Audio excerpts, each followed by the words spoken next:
শোলাকিয়া ঈদগাহ মাঠ এশিয়া মহাদেশের মধ্যে সবচেয়ে বড় জামাত অনুষ্ঠিত হয়ে থাকে শোলাকিয়া ঈদগাহ মাঠে।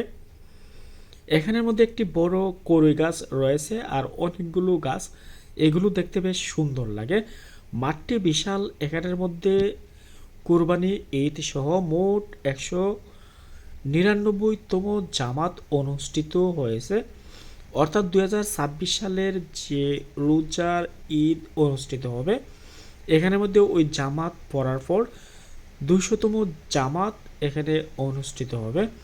প্রাচীন এই মাঠটি 6 লক্ষাধিক মানুষ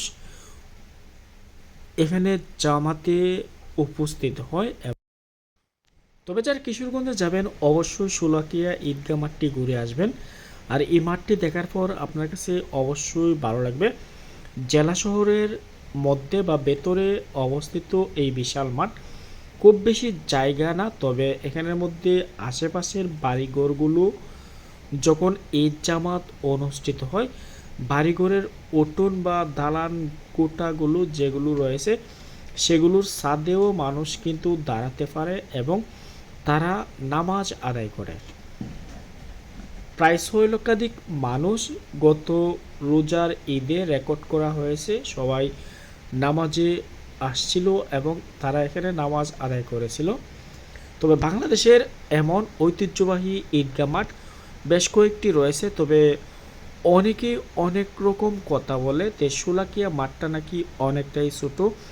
আসলে অনেক ছোট মাঠ, খুব বেশি বড় না। তবে আশেপাশে যে বাড়িঘর বা রাস্তাঘাট রয়েছে বা স্কুলের মাঠ রয়েছে, এই মাঠগুলোতে কিন্তু মানুষ দাঁড়িয়ে নামাজ পড়ে। মাঠের জন্য এই জামাতটি বা এই ঈদগাহটি বিখ্যাত না, মূলত হচ্ছে এখানে প্রচুর মানুষ আসে নামাজ আদায় করার জন্য। প্রায় 6 লক্ষাধিক মানুষ রেকর্ড সংখ্যক, আর এই রেকর্ড তারা ক্রমান্বয়ে ভাঙে। অর্থাৎ মূলত কিশোরগঞ্জের শোলাকিয়া মাঠে আসার জন্য 2টা লোকাল ট্রেন জেলা প্রশাসক কর্তৃক বরাদ্দ। নামাজের ঠিক 1 ঘন্টা আগে ভৈরব এবং অন্য একটি জেলার সাথে তাদের ট্রেন যাতায়াত করে থাকে এবং ওই ট্রেন দিয়ে কিন্তু মূলত মুসল্লিরা আসে।